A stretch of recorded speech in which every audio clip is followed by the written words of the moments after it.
Muy buenas a todos y bienvenidos al episodio 87 del podcast de Historia, el programa con el que cualquier persona puede aprender sobre historia independientemente de su formación o nivel de conocimientos previos. Soy Óscar Hernández, historiador y divulgador histórico. Me puedes leer en mi web Historia y puedes seguirme y contactar conmigo en mis perfiles en Facebook, Twitter, Instagram, YouTube y TikTok. La historia de la arquitectura es, en definitiva, la historia del mundo, porque desde que el mundo es mundo y la humanidad es humanidad, hemos construido monumentos y un montón de cosas que han pasado a la historia por su singular construcción y su permanencia en el tiempo, ya sea las pirámides de Egipto hace más de 4.000 años, o sea el último edificio vanguardista del siglo XX. Y bueno, sí es cierto que hay algunos monumentos que se han quedado a fuego grabados en la historia por su impresionante construcción o por lo mucho que llevan erigidos. Por ejemplo, hablamos, ¿no? Como decía antes también, de las pirámides de Egipto, el Partenón de Atenas o muchos otros. Pero sin embargo, si hay un edificio que caracteriza a la civilización romana y que sirve de símbolo para la antigua Roma en general, ese es el Coliseo romano, un monumento de esos que han marcado a toda una época, a toda una era, en este caso a la antigüedad. Y bueno, puestos a hablar sobre el Coliseo romano y cerca de su historia y de cómo se construyó y de qué tipo de espectáculos acogió, hoy he tenido el privilegio y el honor de contar en este podcast con un experto en el tema para que nos hable de ello. Él es Fernando Lillo, doctor en filología clásica y catedrático de latín. ¿Qué tal estás, Fernando? Muy bien, estupendo y encantado de volver a estar contigo y de participar con vuestro programa. Sí, y para mí también es un fantástico placer tenerte aquí de nuevo porque ya en el pasado grabamos un programa sobre el turismo y los turistas en la antigua Roma y yo creo que fue un programa fantástico. La antigua Roma siempre tiene mucho que decir, tanto en el turismo como ahora veremos hoy en el mundo de los gladiadores. El mundo clásico está presente en nuestras vidas, lo queramos o no. Hmm, sí, muy bien dicho. Y hoy estás aquí porque vienes, ¿no? También a presentar un libro que has publicado sobre el tema, sobre el Coliseo, que se llama precisamente El Coliseo, Historias de Sangre y Arena, publicado por la editorial Confluencias. ¿Qué pueden encontrar los lectores en este libro y por qué me ha parecido tan original cuando lo he conocido? Pues sí, efectivamente, el Coliseo, Historias de Sangre y Arena, es un libro muy original en el sentido de que no es un ensayo sobre el Coliseo, sino que es un conjunto de 10 relatos de historia ficcionada sobre espectáculos que se dieron en el Coliseo. Normalmente cuando un turista, un aficionado va al Coliseo, lo que le llama más la atención es que es enorme y pero que está vacío, ¿no? Que parece como que le falta vida. Entonces yo he querido darle vida al edificio, ¿no? Que la próxima vez que se visite el Coliseo o que se vea una fotografía o que tengas oportunidad de conocerlo, realmente sepas, yo ya he estado aquí, yo ya he estado en la arena del Coliseo. El libro lo que hace es llevarte a ser espectador, a estar dentro de la arena del Coliseo, a través de 10 historias, ya digo, de personajes a lo largo de la historia del edificio, desde la inauguración hasta el 523, el siglo VI, que es el último dato que tenemos de un espectáculo. Luego el Coliseo tuvo más historia, pero el último espectáculo que tenemos documentado es en el 523. Entonces, está hecho a través de, como otro libro mío, Un día en Pompeya, a través de una historia ficcionada. En lugar de ser un día solo, aquí son varios días a lo largo de la historia. Por ejemplo, empieza con la inauguración del Coliseo que nos cuenta el poeta Marcial y termina, como ya digo, con el último espectáculo que fue más bien un espectáculo acrobático donde ya no había gladiadores. Pero la idea que he tenido yo al escribir el libro es esa, que el lector se sienta dentro del Coliseo y que su visión del Coliseo cambie para siempre. Nunca va a verlo de la misma manera después de haber experimentado la lectura y la emoción de estar en el Coliseo de verdad. Mm. Sí, yo creo que todo el mundo que ha visitado Roma y que ha podido estar en el Coliseo, pues ha sentido esa emoción, ¿no? De verse dentro, como digamos, en el mayor estadio de fútbol de la antigüedad, en el Santiago Bernabéu, el Camp Nou, ¿no? De la antigüedad.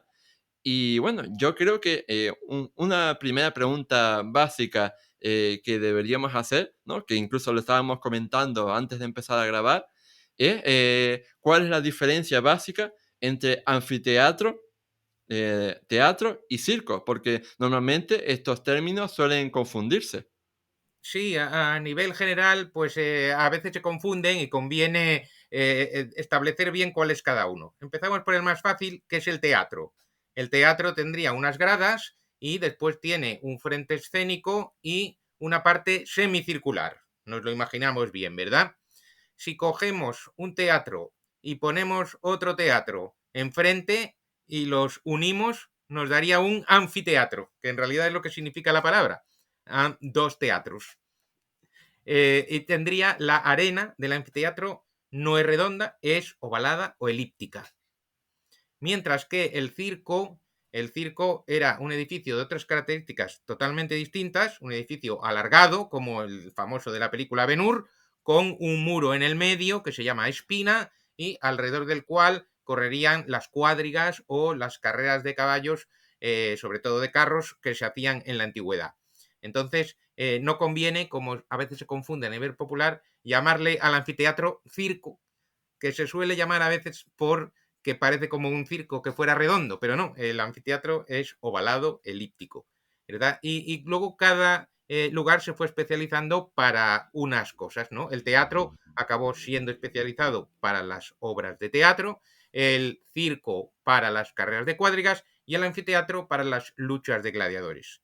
Luego estaban las cacerías de animales, de las que hablaremos después, que esas podían tener lugar en el circo y también podían tener lugar en el anfiteatro. E incluso para que veas que aunque la distinción de edificios está clara, a veces la función no estaba tan clara. Porque, por ejemplo, en la parte helenística, ¿no? En la parte de lo que hoy es Turquía, ahí se encuentran pocos anfiteatros porque lo que hacían era adaptar el teatro que ya tenían de la época helenística para hacer también las luchas de gladiadores en el teatro. Y ya no construían Mm, otro edificio, claro. mm. La verdad es que es increíble lo loco que estaban estos romanos, ¿no? Como decían en Asterix. Y bueno, ahora hay otra cosa básica en la que tiene que caer nuestra audiencia, y es que aunque pues, popularmente, ¿no? Se le llame el Coliseo Romano, su nombre oficial, por así decirlo, era el Anfiteatro Flavio. Entonces, quiero que nos expliques, ¿no? Por qué se le empezó a llamar el Coliseo y por qué ese nombre ha quedado, ¿no? Grabado a fuego cuando su nombre real, por así decirlo, es el Anfiteatro Flavio. Muy bien, anfiteatro, pues es como acabamos de decir, pues dos teatros unidos te dan esa forma del edificio, ¿verdad? Y Flavio es el nombre de la dinastía de la familia que lo construyó, que eran tres, Vespasiano, Tito y Domiciano. Lo empezó a construir Vespasiano, Tito consiguió inaugurarlo y Domiciano, digamos que le daría los últimos retoques para que estuviera todo listo. Entonces, para un romano, eso era el anfiteatro Flavio. Luego, en la Edad Media, se empezó a llamar Coliseo por la proximidad de una estatua de Nerón que había, que era una estatua colosal, el Coloso de Nerón, una estatua enorme. Primero fue de Nerón, luego le fueron cambiando la cabeza los distintos emperadores, que era lo que solían hacer, y entonces por proximidad, se cree que por proximidad a ese coloso, ¿verdad? Pues le llamaron también Coliseo. Esa es una de las teorías más aceptadas. Luego también otra menos probable es que Coliseo pues, era porque era muy grande, porque era algo colosal. Y ahí estaríamos un poco en esa idea. Mm. Yo creo que este tipo de anécdotas, por así decirlo, son muy necesarias porque nos damos cuenta de hasta qué punto un edificio tan famoso en todo el mundo, en realidad no lo conocíamos tanto como pensamos, aunque lo hayamos visitado de turistas. Sí, eso es Y importante. Ya lo hablamos antes también de grabar, que el Coliseo, ya digo, es uno de los lugares más visitados de Italia, del mundo, pero hay muchas cosas que no se conocen del Coliseo y también hay mucho desconocimiento de lo que sucedía en la arena y en las gradas del Coliseo y sin embargo son historias muy, muy interesantes. Luego también hablaremos de la película Gladiator y lo primero que digo a los oyentes y también a los que nos puedan estar viendo es que nos olvidemos de las películas gladiadores de romanos porque así no eran las luchas de gladiadores.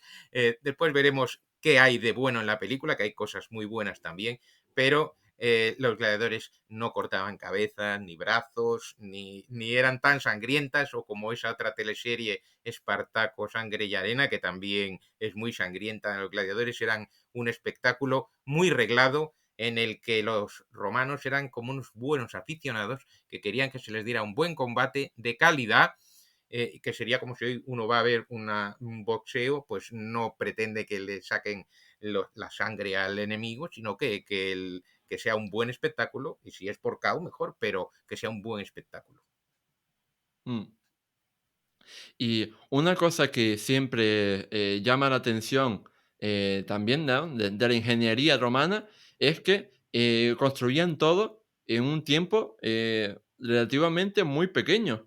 Y más, ¿no? Si lo comparamos con otras civilizaciones de antigüedad como los griegos, que podían tardar siglos en construir un templo, y los romanos te construían cualquier cosa en un par de años, ¿no? Y por ejemplo, construyeron el Coliseo Romano con toda su monumentalidad en menos de una década, ¿no? Sí, sí, Entre el 72 y el 80 después de Cristo. Entonces, quizás efectivamente. puedes contarnos cómo lo construyeron.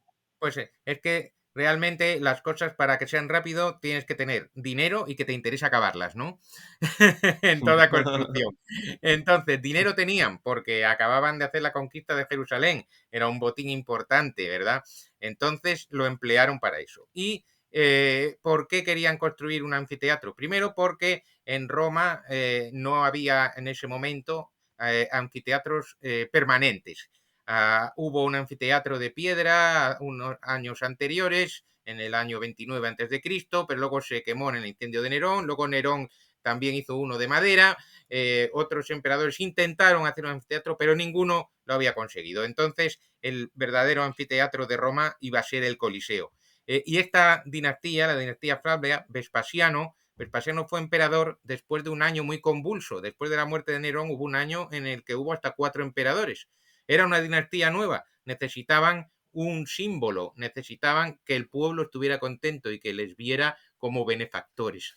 Entonces, todo este cúmulo de intereses hizo que la obra fuera rápida y que hubiera mucho interés en hacer este lugar. Y también el lugar estaba elegido estratégicamente, porque lo que hoy es el Coliseo, ahí estaba el lago de un palacio de Nerón que se llamaba la Domus Aurea, y esta dinastía tenía mucho interés en separarse de la herencia de Nerón y en decir, Nerón hizo esto para sí, pero nosotros hacemos este edificio para el pueblo de Roma, no para nuestro disfrute personal, sino para el pueblo de Roma. De hecho, la dinastía hizo monedas en las que se veía el anfiteatro lleno de gente y en un circulito, que era donde estaba el emperador, pues estaba ahí también el emperador reunido con su pueblo. Era un lugar donde el emperador también se reunía con su pueblo. Por lo tanto, tenían interés, tenían el dinero y por eso fueron rápidos. Y el resultado espectacular, desde luego. Luego, arquitectónicamente, pues se estudia en todas las historias del arte.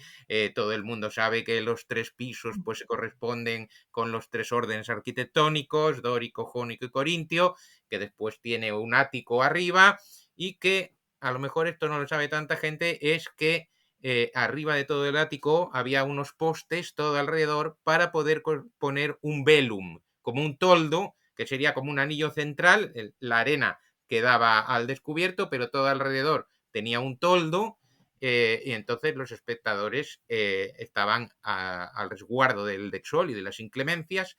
Esto era un lujo y se hacían falta 1.000 marineros, cuentan, 1.000 marineros de la flota de Miseno, que estaba estacionada en Nápoles, en el Golfo de Nápoles, para poder tensar este toldo. Así que debía ser espectacular estar dentro del Coliseo, lleno de gente, unos 50-55 mil espectadores, Hombre, los estadios de ahora son más grandes, muchos de ellos, pero bueno, para aquí ya les llegaba. Y un toldo que también el ruido te lo pondría. Eso está muy bien conseguido en la película, por ejemplo, la película Gladiator está muy bien conseguido. Se ve el toldo y se ve el ambiente de un público enfervorecido y deseoso de que ya empezara el espectáculo.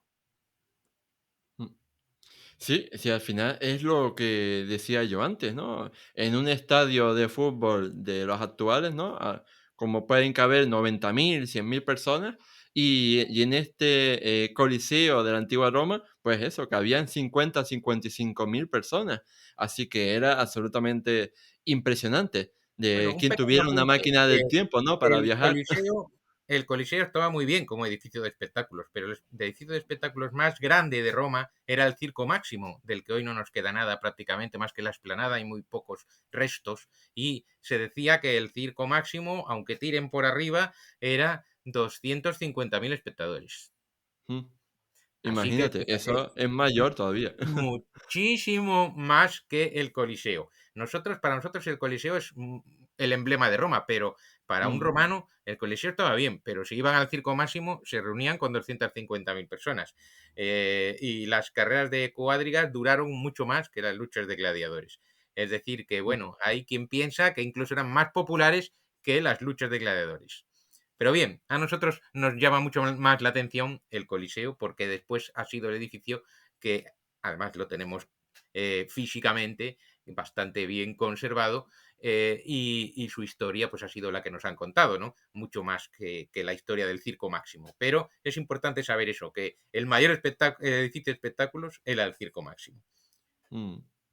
Y respecto a la construcción o los aspectos técnicos, mejor dicho, del Coliseo, también cabe mencionar que tenía 80 entradas, ¿no? Porque para entrar a 50.000 personas, pues Sí, sí, sí, evidentemente sí. tenía que entrar por muchos sitios. La entrada del Coliseo, pues tú tenías un numerito donde sabías por qué entrada tenías que entrar y en qué lugar te correspondía. Y no te podías sentar en cualquier sitio, porque era según tu clase social. Los que estaban más cerca de la arena eran los senadores, las personas más importantes, luego ya estaban los caballeros por el medio y después arriba ya estaría la gente menos pudiente y luego arriba del todo, digamos en el gallinero, ¿no? Ahí se supone que ya estaban los esclavos, la gente pobre y luego también dicen las fuentes que estaban también las mujeres en esa parte.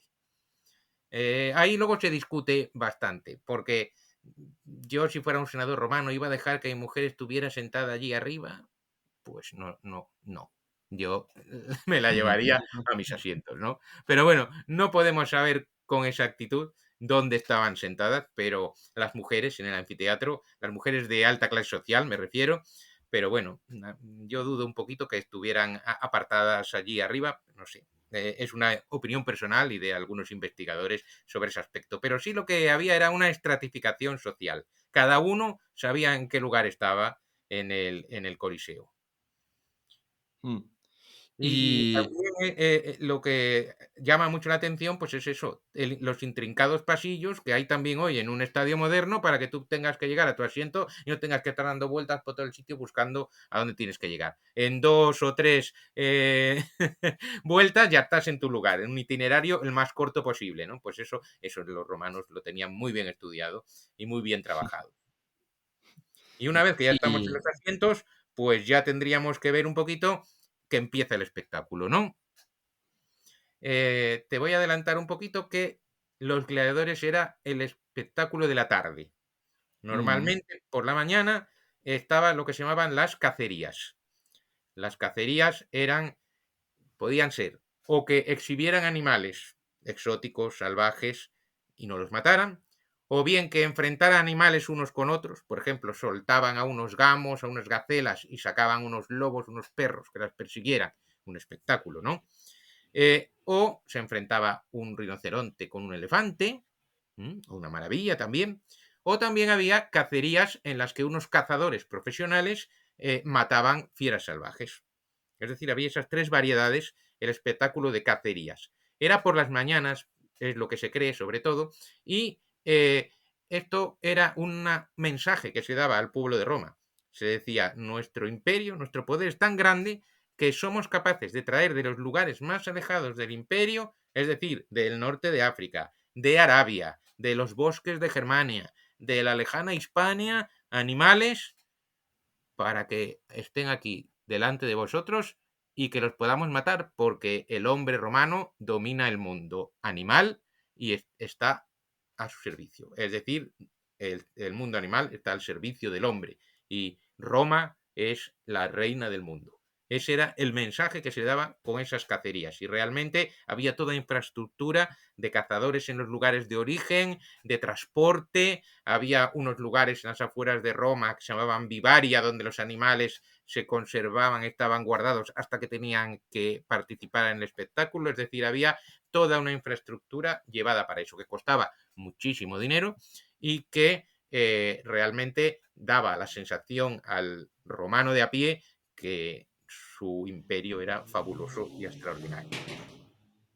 Luego, al mediodía, normalmente había unos ejecuciones públicas. Las ejecuciones públicas eran pues para los malhechores, para todas las cosas todos los delitos que estuvieran castigados con la pena de muerte. ¿Esto qué pasaba? Pues que si por la mañana el mundo romano era dominado, el mundo natural, al mediodía lo que se decía era que en Roma impera la justicia. Es decir, que el que la hace, la paga. Que tú, romano de a pie, puedes estar seguro porque el que haga una cosa aquí lo vas a ver y tú vas a ver cómo se le castiga. Y luego Marcial, que era un poeta romano, nos transmite algunos de estos castigos que a veces eran un poquito, en nuestra opinión, ¿no?, actual, un poquito sádicos. Por ejemplo, se recreaban historias mitológicas. Por ejemplo, la de Orfeo. Orfeo, sabemos que era un poeta que cuando tocaba su lira, con la música amansaba las fieras. Es el famoso dicho, la música amansa las fieras. Entonces, a un pobre infeliz lo vestían con un manto, le daban una lira, una cítara, y lo ponía en medio de la arena y le soltaban osos, fieras y lógicamente no se amansaban con la música. El espectador sabía que estaban representando un mito y sabía que era lo contrario del mito, pero era para que se divirtiera. Otra también un poquito sádica era subir a uno vestido de Ícaro a una torre alta y pegarle las alas con cera y arrojarlo desde allí hasta que el pobre infeliz acababa destrozado en el suelo, ¿no? Esto a nosotros pues, nos puede herir la sensibilidad, por así decirlo, bueno, pero también hay que pensar que las ejecuciones públicas aún existen en el mundo del siglo XXI en algunos países, ¿no? Entonces, los romanos sí, eran crueles, pero también lo somos nosotros. Hemos avanzado en muchas cosas, pero no todos han avanzado a la vez, ¿no? Entonces, estas ejecuciones, ya digo, daban la seguridad de que... Y aquí en estas ejecuciones también era donde podían, que después podemos hablar, donde podían incluirse a los cristianos que eran condenados por su religión. Mm. Después, ya por la tarde, sí que ya estaba el espectáculo estrella, que eran las luchas de gladiadores. Y hablando un poco más sobre el tema de los animales, de una cosa que también llama mucho la atención del Coliseo y que hoy en día no apenas se puede ver, es el tema de la subestructura, o sea, lo que había por debajo, ese laberíntico mundo de los pasillos a través de los cuales pues se subía, ¿no?, a los animales a la arena. Hablando un poco más acerca de esta infraestructura de los pasillos laberínticos debajo del Coliseo. Sí, efectivamente, hoy hasta te permiten hacer algún tour para ir a visitarlo abajo y también se ha reconstruido una pequeña parte de la arena para que te hagas una idea. ¿Por qué se llamaba la pista arena? Porque está la infraestructura abajo, luego ponían tablas, después encima de donde estaba la arena.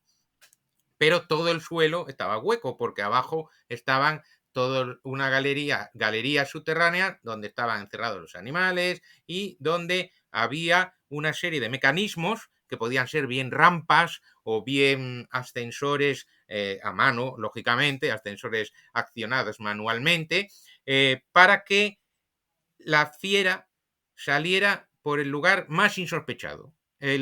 No sabían por dónde se iba a abrir la rampa, para salir la fiera. Entonces, en el momento que se abría la rampa, pues salía la fiera por el lugar más insospechado. Eso en la película Gladiator se ve muy bien en una de las imágenes en las que Gladiator lucha con otro gladiador y para ponerle más emoción, pues sueltan unas fieras y realmente se ve cómo se abre la rampa. Y también en las escenas finales, cuando es la lucha contra Cómodo, se ve que Máximo sale de la prisión abajo y lo sube en un ascensor. Ahí está muy bien reflejado ese mundo subterráneo, que debía ser un mundo oscuro, un mundo pues con un olor particular de los animales, de los sudores, bien, Mm, un mundo realmente pues muy interesante. Tenemos, por ejemplo, el anfiteatro de Capua y el anfiteatro de Pozzuoli, que también han conservado estos subterráneos y en los cuales se ha conservado casi toda la arena y se ven como una pista con muchos cuadraditos por todas las posibilidades que podía salir los animales. Entonces, realmente era una sorpresa más para el espectáculo y toda una infraestructura mm, interna para poder siempre buscando sorprender al espectador. mm. Y desde luego que lo sorprendían, o sea, ya te digo. Y bueno, hablando de espectáculos romanos, si hay uno que fue grandioso a todos los niveles, fue el de las naumaquias, ¿no? Por cuestiones evidentes, ¿no? Entonces, sabemos, ¿no? Por lo menos yo tengo entendido que Julio César hizo naumaquia en el 46 a.C., la hizo el emperador Augusto en el año 2 a.C., también Claudio en el año 52, pero todas estas, por lo menos estas tres naumaquias fueron antes de la construcción del Coliseo. Así que yo quería preguntarte si hay constancia del uso del Coliseo para hacer alguna naumaquia. Bueno, esa es la pregunta del millón. Es la pregunta del millón. Primero vamos a hablar un poquito de lo que es una naumaquia y de esas que has citado tú, para que se entienda mejor la cosa, ¿no? Una Mm, naumaquia no es una lucha de gladiadores, es una batalla naval ficticia. Normalmente se hace en una extensión de agua, se ponen barcos de madera, de verdad, parecidos a los barcos de verdad, pueden actuar un montón de gente y suelen ser prisioneros los que están actuando y van a morir. Realmente van a morir. Esto había, la primera opción más fácil era desviar el curso del Tíber y hacer un estanque grande. A ese estanque grande, si le añadías gradas más permanentes, ya tenías un edificio que se llamaba la naumaquia. ¿Vale? Por ejemplo, Augusto tuvo una naumaquia cerca del Tíber y tenía sus gradas. Trajano también tuvo otra naumaquia en el tiempo, pero claro, eso era muy fácil. Tú desviabas el agua del Tíber, te salía pues prácticamente un lago bien. La que hablabas de Claudio, Claudio hizo la naumaquia en un lago que está por Italia, por el centro de Italia, era el lago Fucino, eh, y hizo la naumaquia aprovechando el lago artificial. Así que ahí no había problema, podías meter todas las naves que quisieras, podías meter todos los prisioneros que quisieras. Un inciso, en esta naumaquia que hizo Claudio en el lago Fucino, los prisioneros de guerra dijeron una frase muy famosa que seguro que a nuestros oyentes y espectadores les va a sonar. Ave Caesar morituri te salutan. mm. Bien. Una Eso quiere frase que decir, solo se eso pronunció quiere esa decir, vez, nunca más. acabo de decir yo antes que no eran gladiadores, eran prisioneros. Es decir, esta frase Mm, solo se dijo una vez, que sepamos, en la historia de Roma, eran prisioneros en una naumaquia en un lago. ¿Qué ha pasado? Que después, la novela histórica primero, el cine después, le ha puesto esta frase en boca del saludo de los gladiadores. Y hoy en todas las películas, a nivel popular, dice, sí, claro, los gladiadores se saludaban al emperador y decían, Ave Caesar, morituri te salutan. Bueno, pues nunca dijeron nada de eso. Es uno de los mitos de los gladiadores que conviene desmontar cuanto antes. Pero bueno, es un mito que ha venido por la popularización de los gladiadores en el cine, en la novela histórica. Bien. Igual que ya veremos un poquito más adelante, los gestos para matar, el pulgar arriba abajo, también es otro mito que desmontaremos dentro de un poquito y si me olvido me lo recuerdas. Pero lo que decíamos, el inciso era para decir esta frase no la dijeron gladiadores, la dijeron prisioneros que actuaban en una naumaquia. ¿Qué pasa en el Coliseo? En el Coliseo, si lo vemos ahora, que tiene unos subterráneos, ¿verdad? En cuanto se construyeron los subterráneos, obviamente ahí no podía inundar nada, ¿no? Porque era imposible. Pero los subterráneos los construyó Domiciano.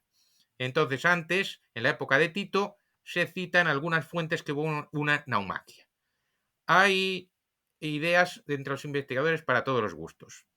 O bien que esa naumaquia no tuvo lugar en el Coliseo, o bien que realmente pues inundaron muy poquito la arena, una arena que todavía no tenía subterráneos, muy poquito, o bien que, o combinando ambos aspectos, que las trirremes o barcos que utilizaran eran más pequeños de lo normal y además iban con ruedas o con algún tipo de empuje, ¿vale?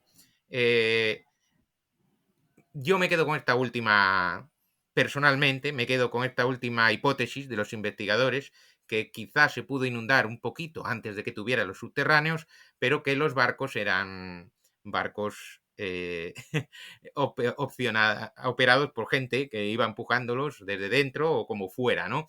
De hecho, es la opción que hago. Uno de los capítulos del libro del Coliseo se llama David, el judío de la naumaquia, y entonces te cuenta efectivamente el punto de vista de un prisionero de guerra que está inmerso en una naumaquia del Coliseo, y le hemos puesto estas características para que el lector pueda meterse dentro de qué pasaría por la mente de un prisionero que está dentro de un barco en naumaquia, que sabe que va a morir, que sabe que va a luchar, y que si sale vivo, pues lo van a dejar para otra.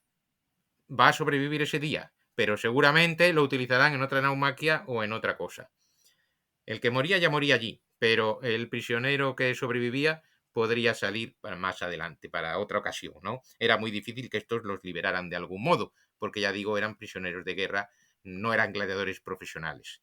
Y entonces eso es mi opinión sobre las naumaquias. A lo mejor otro te dice, no, no, no se hacían de ninguna manera. Otro te puede decir, bueno, pues sí, se hacían un poco, pero las que se hacían realmente espectaculares, grandes, no eran en el Coliseo, eran fuera del Coliseo, en esos edificios que también se llamaban naumaquia, que ya eran unos estanques grandes, enormes, que también tenían sus gradas, y ahí no había problema para hacer una batalla naval ficticia en la que sí que corría la sangre, se destruían los barcos y demás.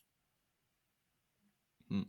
Hablando de mitos gladiadores, o de mitos, ¿no? Relacionados con los gladiadores, otro sería que no había gladiadores mujeres, cuando actualmente sabemos, ¿no? Que había gladiadoras. Entonces, Sí, ¿puedes contarnos un poco acerca de ellas?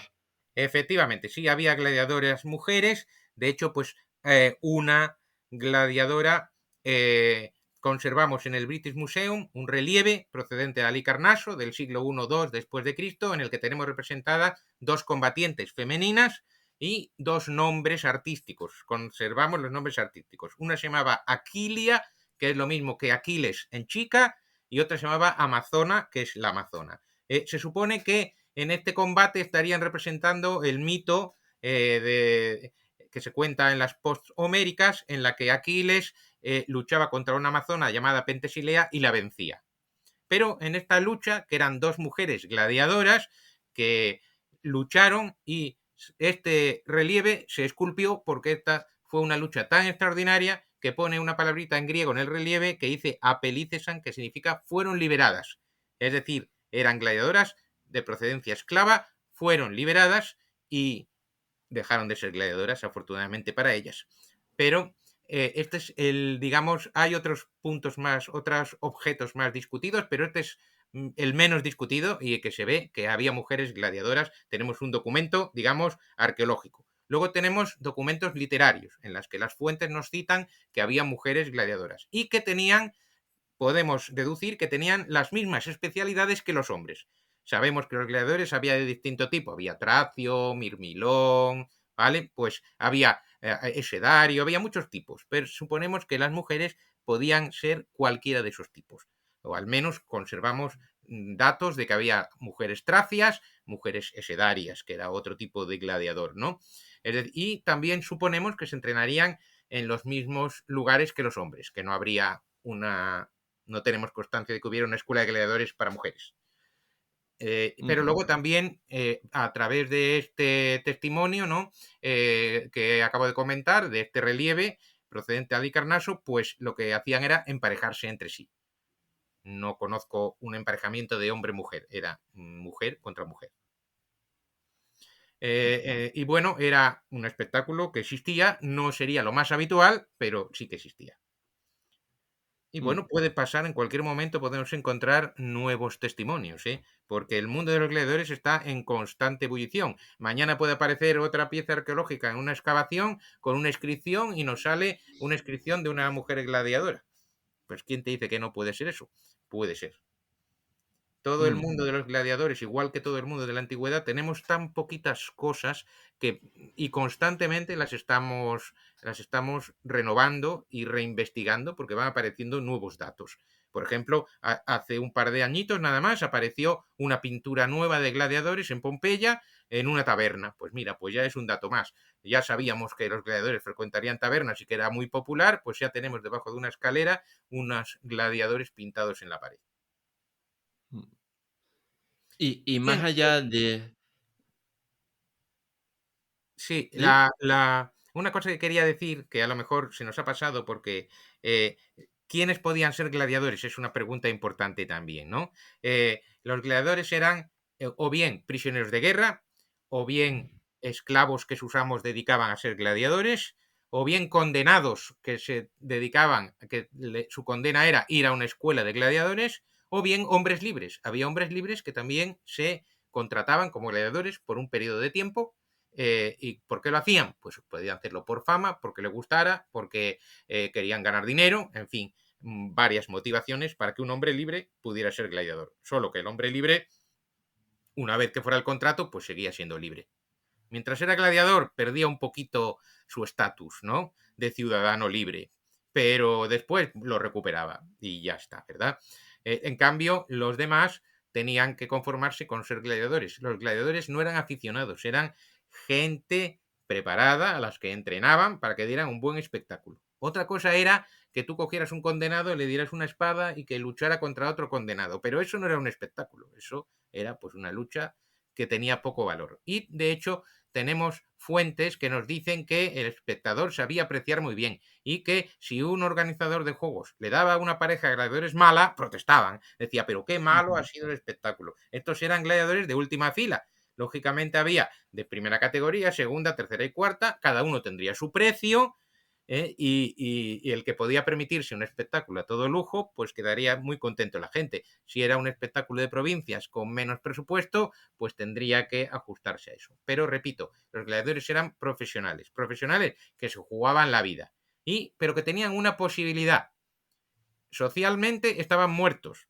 El prisionero de guerra, el esclavo, incluso el hombre libre que por un periodo de tiempo estaba, digamos, entre comillas, socialmente muerto. Pero si vencían en la arena, había a veces la posibilidad de que le dieran la libertad, como habíamos dicho con estas dos mujeres. Y podían pasar de la muerte social a la vida social.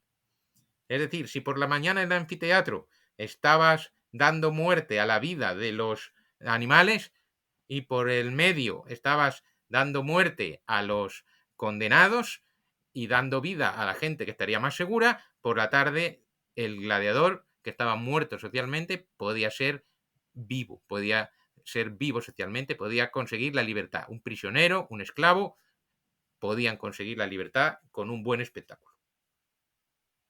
Mm. Ya lo decía Robin Williams, let me entertain you. Y bueno, más allá de estos espectáculos tan cruentos, tan violentos y sangrientos, también había algunos espectáculos, digamos, más light, por así decirlo, ¿no? Que eran las exhibiciones acrobáticas. ¿En qué consistían estas y cuándo se daban? Sí, bueno, pero antes voy a matizar una cosa de la que has dicho, porque me has hecho demasiado énfasis en cruentos y violentos y sangrientos, ¿no? Esa es Mm. una de las cosas que se cree con los gladiadores. Pero con el equipo que tenían los gladiadores profesionales, no morían. Solo se podían Mm. herir entre sí, no podían cortarse la cabeza ni el brazo. Es decir, luchaban entre sí con una técnica, con unos árbitros, que la gente piensa no lo sabe, que había unos árbitros, igual que en un combate de boxeo, había unos árbitros que pararían el combate cuando fuera necesario. Y estos gladiadores se enfrentaban entre sí y lo que tenían que hacer era dar un espectáculo, crearse heridas, intentar que el contrario abandonara. Cuando el contrario abandonaba, entonces el árbitro paraba el espectáculo, paraba la lucha. Y el público era el que tenía que decidir. No estaba bien visto que el gladiador matara al otro, porque el público era el que tenía que decidir la suerte del gladiador. Por lo tanto, y además la suerte podía ser positiva, es decir, no todos los combates acababan con la muerte de un gladiador, como hay mucha gente que también lo cree así, sino que se preguntaba al público, se le decía vida o muerte. Y aquí entramos en el pulgar arriba, el pulgar abajo. Bueno, eso no tenemos ningún relieve, ninguna cosa que nos diga cómo era este signo. Hay un texto que nos dice que es pollice verso en latín, que significa con el pulgar extendido, pero no dice si es hacia arriba o hacia abajo o hacia un lado. No dice cómo. Entonces, a mí la teoría que más me gusta, entre todas las que se han propuesto, yo voy a hacer el gesto para los que estén viendo y para los que no, pues a ver si nos lo imaginamos bien. Cogemos el puño cerrado y levantamos el dedo como para OK, ¿verdad? Pero este OK, el dedo es mi espada. Si yo giro mi puño y llevo el dedo a mi cuello y digo yúgula, entonces estoy condenando al gladiador. En cambio, vuelvo a la posición inicial de OK, tengo mi espada arriba, pero la guardo debajo de mi dedo índice y me convierto mi mano en un puño y lo agito en el aire, entonces digo mite en latín, que significa perdónalo. Entonces, cuando un gladiador se rendía, tiraba su escudo al suelo, levantaba un dedo, el dedo índice, en señal de pedir clemencia, el árbitro paraba el combate, se preguntaba al público, ¿yúgula o mite? Y estos se pronunciaban. El organizador de los juegos, fuera el emperador, cuando fuera en el Coliseo, fuera en un organizador de provincias en otros lugares, era el que tenía la última palabra. Al emperador le iba a dar igual porque los gladiadores no le costaban, ya lo pagaría, ¿no? Pero el de provincias tenía que pensar que si el público pedía matar al gladiador, tenía que pagar más. Pero normalmente lo que hacían era seguir el deseo del público. Si el público mayoritariamente decía, condénalo, mátalo, pues decía, pues hay que matarlo. Si decía que hay que perdonarlo, pues entonces lo perdonaba. Bien, entonces, una vez que, digamos, que le perdonaba, ¿cómo conseguían ser perdonados? Pues tú, fíjate, un gladiador que fuera famoso tenía ya su grupo de fans. Esos no iban a permitir que un gladiador que ya había ganado 12 veces, por una vez que fallara, que lo mataran, ¿no? Entonces había ese grupo de fans, era un lobby de presión para decir, no, sálvalo, lo queremos. Ha fallado una vez, bueno, ¿qué le vamos a hacer? Pero puede dar mucho espectáculo, ¿no? Lo interesante de los gladiadores era, primero, que cada uno solía combatir con un armamento distinto, pero equilibrado. La gente no sabía cuál iba a ganar. Y también que, imagínate que se enfrenta un novato contra un veterano. ¿Quién va a ganar ahí? Pues puede que gane el veterano, pero puede que gane el novato. De hecho, tenemos varios testimonios en los que ganaba el novato al veterano. Porque era más joven, porque tenía más agilidad, ¿no? El veterano se confiaba. Es decir, que siempre estaba el gusto de saber, no sabemos cómo va a terminar. Aunque sea bueno, muchas veces en los partidos de fútbol, aunque casi siempre el equipo de más categoría gana al de menos, a veces da la campanada el de menos y gana al de más, ¿no? Si no, sería aburridísimo siempre saber quién va a ganar primero, ¿no? Entonces aquí se jugaba también con eso. Una vez que le perdonaba, pues muy bien. Al gladiador vencedor se le daba una palma de la victoria. Y en cambio, al vencedor, pues se retiraba para otra ocasión. Si decían que le tenían que matar, entonces cogían una espada y el gladiador se tenía que dejar matar y nada de llorar ni nada. Tenía que morir dignamente. Estaba entrenado para eso. Porque una cosa que decían los romanos para apreciar, sobre todo los romanos más cultos, para apreciar las luchas de gladiadores, era que eran un buen ejemplo de fortaleza ante la muerte. Entonces, se ponía la espada, una espada, en el hueco de la clavícula. Se ponía por detrás el gladiador, se ponía una espada en el hueco de la clavícula y ahí, ¡pum!, en 2 segundos te llega al corazón y te mueres. Los gladiadores más valerosos, vencidos, cogían con la mano la espada del que le iba a matar, primero, para demostrar que eran valerosos y segundo, para que no se le desviara, porque si se le desviaba la muerte iba a ser mucho peor. Por ejemplo, el filósofo Séneca admira a los gladiadores y dice, qué fortaleza ante la muerte la del gladiador que coge la espada y la guía para que le dé muerte. Es decir, eran un ejemplo de valor ante la sociedad. No solo un espectáculo, también tenía esa característica de ejemplo de valor ante la sociedad. Y en este caso ya moría. ¿Y qué pasaba después de muerto el gladiador? Pues muchas veces hemos conservado muchas lápidas de gladiadores pagadas por sus esposas e hijos, porque muchos de ellos tenían esposas e hijos, cosa que la gente tampoco sabe, que tenían esposas e hijos.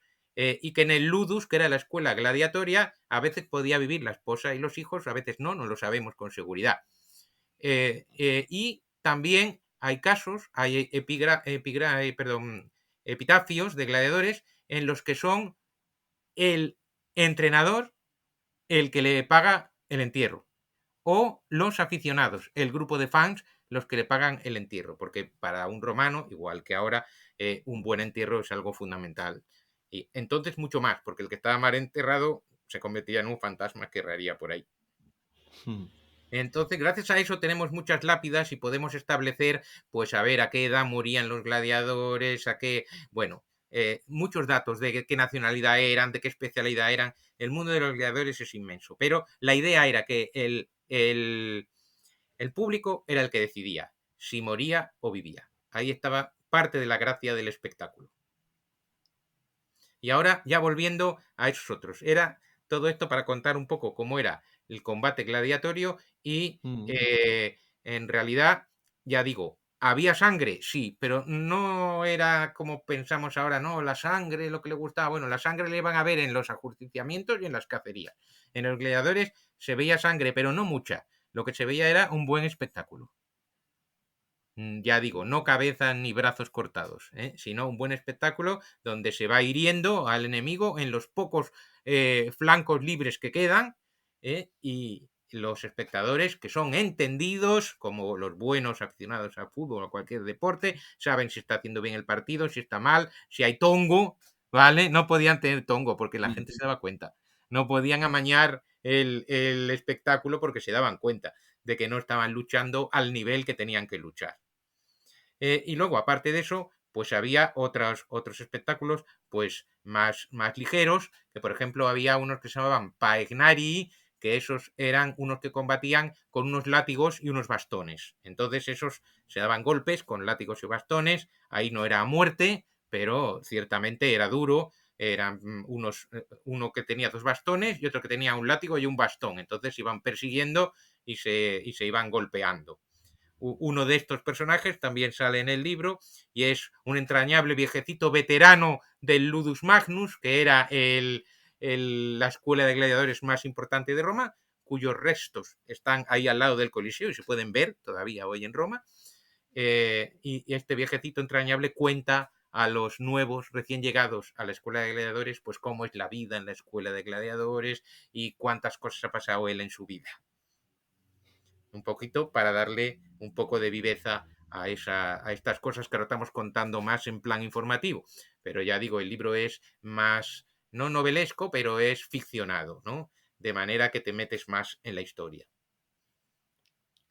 Y de todas formas, si nuestros oyentes o espectadores que quieren profundizar en el tema de los gladiadores romanos, siempre les recomendamos que escuchen el episodio de podcast de historia dedicado específicamente a este tema, que tuve el placer de grabar junto a Lucius Spiculus, un famoso recreador de la antigua gladiatura romana. Sí, efectivamente, Lucius Spiculus es un experto y lucha muy bien, ¿eh? Lucha muy bien. Tiene una técnica muy depurada y tiene pues un gran blog y es un muy buen profesional recrea la gladiatura con mucho interés y con veracidad. Es muy importante eso, que por lo menos, aunque haya cosas que se puedan decir, bueno, no sabemos cómo era exactamente, pero bueno, gracias a gente como él y gente que reconstruye, que se pone en la piel del gladiador y que con los medios de seguridad que hay ahora, bueno, se enfrenta a otros, han descubierto muchas cosas que no venían en las fuentes escritas ni en los relieves de cómo podrían haber luchado los gladiadores una vez que te pones con las armas, ¿no? Realmente, pues es una forma de reconstruir el espectáculo gladiatorio muy interesante también. Mm. Sí, por eso recomendamos ese episodio de podcast y por supuesto que lo sigan en sus redes sociales. Y también eh, hay que tener en cuenta que es que esta diversidad de espectáculos, ¿no? Que se celebraban en el Coliseo y en otros anfiteatros, podían sucederse no durante días, sino durante semanas y meses. Por ejemplo, tenemos el caso, ¿no? De los mayores juegos celebrados en el Coliseo que fueron encabezados por una parte por el emperador Tito y por otra parte por el emperador Trajano, y ambos duraron muchas semanas. Entonces, cuéntanos un poco acerca de estos juegos que organizaron estos dos emperadores y cómo hacían, ¿no? Para organizarlos durante tanto tiempo y no perder ni la atención del público ni arruinarse económicamente, ¿no? Bueno, ya vemos que estos emperadores son los que echaron la casa por la ventana. Los que has citado son los que hicieron los mayores espectáculos. Tito hizo un espectáculo de 100 días, ¿no? No sabemos si eran seguidos, pero seguidos no serían, si no, no hay quien aguante 100 días yendo al anfiteatro, ¿no? Pero en un periodo de 100 días, muy importante. Y el de Trajano fue de más, 127 días, y con más fieras, ¿no? Porque Trajano está considerado el mejor emperador de toda Roma en las fuentes históricas y ellos lo consideraban así. Y realmente quiso superar a Tito. Cada uno quería superar al anterior, ¿no? Para poder ofrecer un espectáculo cada vez mayor y con más parejas de gladiadores. Y no solamente que el número fuera superior, sino que la calidad fuera superior. O que hubiera algún tipo de espectáculo que no hubiera sucedido antes. Por ejemplo, con el emperador Tito tenemos un espectáculo en la inauguración del Coliseo que nos cuenta el poeta Marcial que fue único en la historia de Roma, según Marcial. Eran dos gladiadores, Prisco y Vero, que se enfrentaron entre sí, luchaban entre sí, luchaban, ninguno ganaba, todos estaban empatados, y normalmente cuando dos gladiadores se consideraba que estaban empatados, se decía, el nombre técnico era estantes misi, quería decir que se les perdonaba a los dos de pie, estantes, que no se habían caído al suelo, pero quedaban empatados, que ninguno ganaba. Pero en este caso, en el de caso de Prisco Ibero, el emperador Tito hizo una cosa nueva, porque para eso era un superemperador, ¿verdad?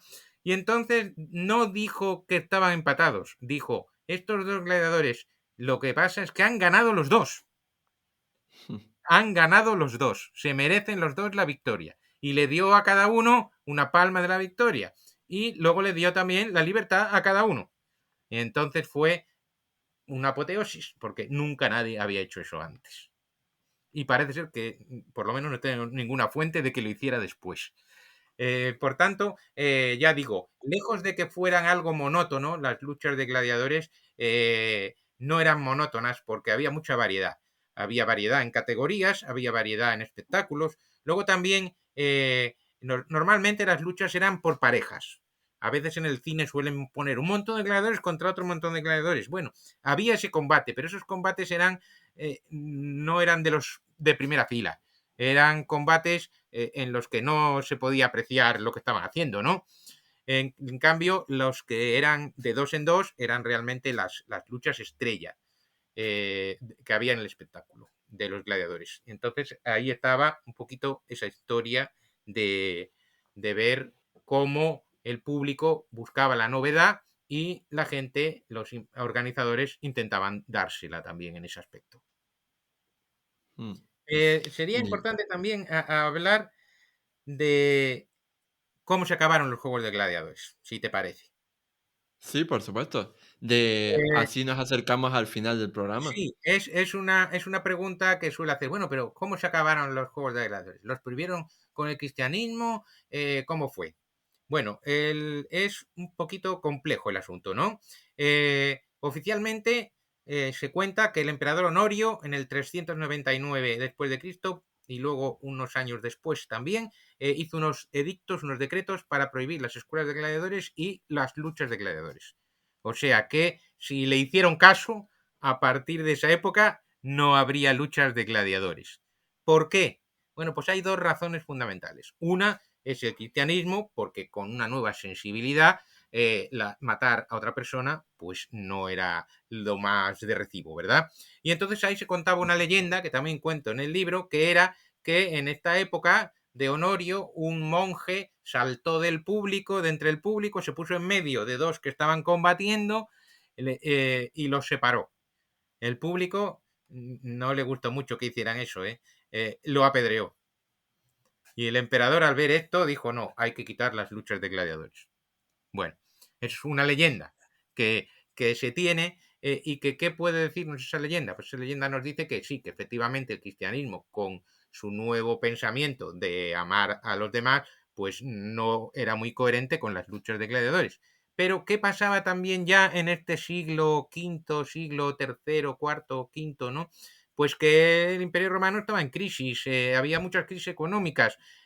Tú nos acabas de decir hace un ratito que se necesitaba mucho dinero para esto, ¿no? Entonces, ¿qué pasa? Hay menos dinero. Las élites romanas tienen menos dinero porque lo tenían que pagar de su bolsillo para financiar estos espectáculos.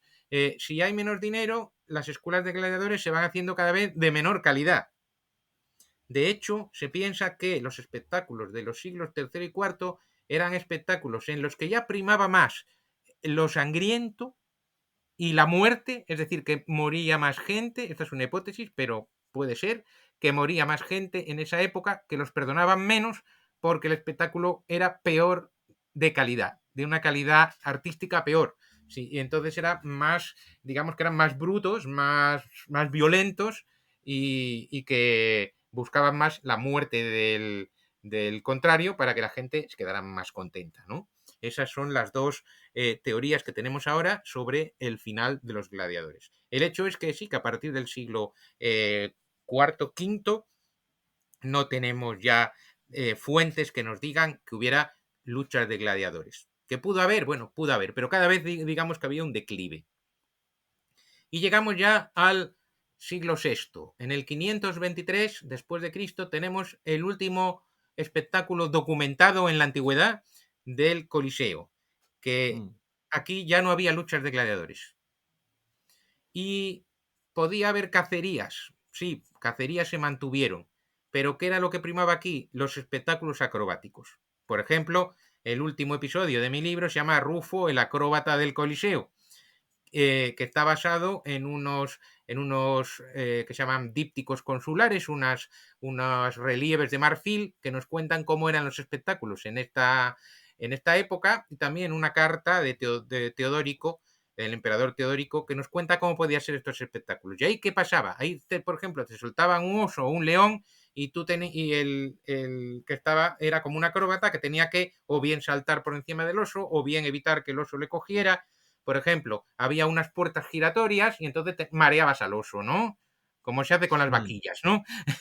O te ponías en un burladero, o te metías dentro que se llamaba una especie de armadura, una especie de óvalo hecho con madera, donde se metía dentro, como una ruedita, donde se metía dentro uno de los acróbatas y entonces el oso o el animal pues iba tocando la ruedita, haciéndola rodar y la gente lo que quería era ver si se lo comía el que estaba dentro, ¿no? O si metía la zarpa adentro, bueno, eran espectáculos acrobáticos. O bien se saltaba con una pértiga por encima de un animal. Ya estábamos casi más en cosas parecidas a lo que hoy es nuestro circo, que Mm. son los tipos de espectáculo que tenemos documentados en estos dípticos consulares ya del siglo VI después de Cristo. Habían quedado atrás los gladiadores Mientras tanto, seguían haciéndose carreras de cuadrigas. Mm. Pero repito, el final era un final económico y también un final, pues, por la nueva ideología, por una nueva religión, perdón, que decía, pues, que no se podía matar a las personas, ¿no? Ahí estaría un poco el final de el Coliseo como lugar de espectáculo. Aunque luego también dicen que más adelante hubo un espectáculo con toros en el Coliseo. Ya, pero más allá de la Edad Media.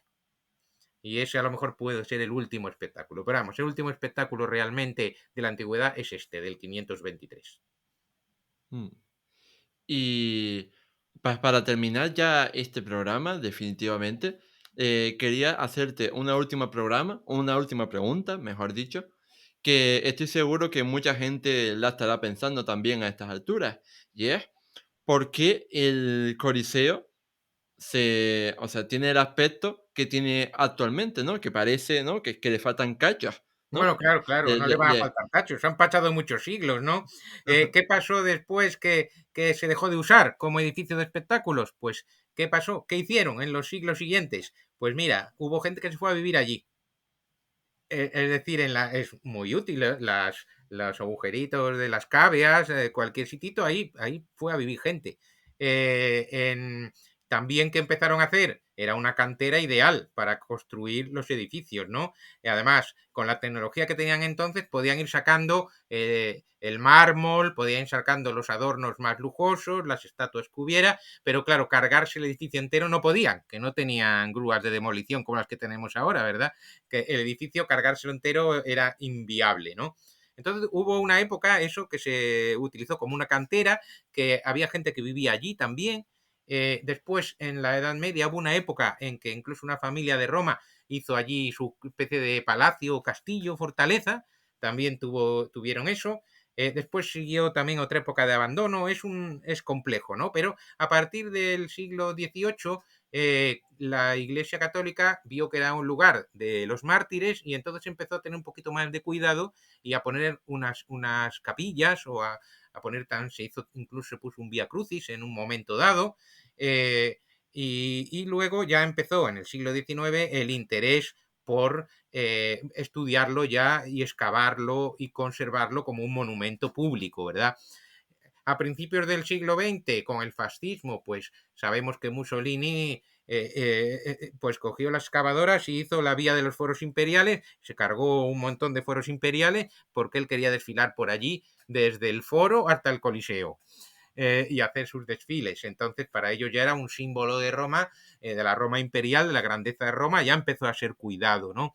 Y está cuidando constantemente. En el año 2000 acabó la última restauración que costó muchísimos millones y que fue financiada por un privado, por una persona particular, no me acuerdo ahora mismo el nombre, pero fue por una empresa privada, un señor que lo financió parte de la reconstrucción y bueno, ahora está puesto en valor muy importante. El Coliseo ahora mismo, ya digo, tienes un museo ahora dentro del Coliseo que está muy bien, incluso se ven algunos grafitis que había en las gradas del Coliseo, muy interesante, es un detalle bonito de los grafitis porque los gladiadores eran muy famosos, entonces la gente en las paredes hacía sus dibujitos de sus gladiadores favoritos. Y entonces ya tenemos al Coliseo como el icono actual de Roma, que bueno, y cada vez más, porque cada vez van más turistas a Roma y cada vez se hacen más la foto, pero se hacen la foto, pero al final no penetran en el misterio del Coliseo. Y entonces yo invito siempre a no solo hacerse la foto, que queda muy bonito, sino a ver, bueno, ¿qué es este edificio? ¿Para qué sirve? ¿Cómo lo usaron? ¿Qué fue de él al lugar de los tiempos? ¿Cómo podría yo meterme dentro del Coliseo y imaginar qué es lo que sucedía en este lugar? Donde había cacerías, había ejecuciones, donde tuvieron los primeros mártires cristianos, donde estaban las luchas de gladiadores que enfervecían el Imperio Romano.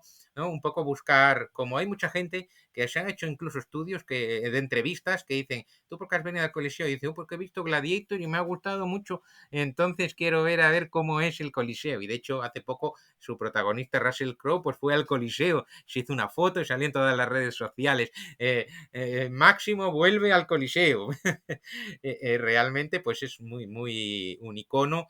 Yo espero que en esto que hemos hablado y leyendo el libro o escuchando otros podcasts del mismo tema, pueda la gente interesarse un poquito más por este mundo de los gladiadores, que repito, es fascinante y no se acaba nunca de aprenderlo todo, porque siempre hay más, siempre están descubriendo cosas nuevas. Y seguro que todavía más su fama se incrementa ahora que están rodando Gladiator 2. Entonces, intuyo yo que volverán a hacer una recreación del Coliseo y que si en Gladiator 2 tiene el mismo éxito que tuvo la primera, pues supondrá todavía más fama y más turistas que quieren hacerse el postureo cultural en Roma. Y bueno, pues llegados a este punto, yo solo quería agradecerte infinitamente a ti, Fernando, por haber venido aquí a este podcast de historia nuevamente para hablarnos y aportarnos un poco más de luz acerca de la historia, pues como decíamos, de uno de los monumentos más famosos, no solo de la historia antigua, sino en general de la historia universal. Así que muchísimas gracias. Pues gracias a ti también por dar la oportunidad de que la gente vaya conociendo un poquito más lo que es el Coliseo y vaya profundizando en todo esto, porque la historia en realidad es la maestra de la vida, ¿verdad? Como dice Cicerón, y siempre es muy importante acudir a las fuentes, que sean fuentes fiables, que informarse en los lugares donde la gente está investigando estos temas y bueno, siempre teniendo en cuenta que la investigación hoy es una cosa, pero mañana pueden matizarla de otra manera, huir un poquito de los absolutismos, ¿no?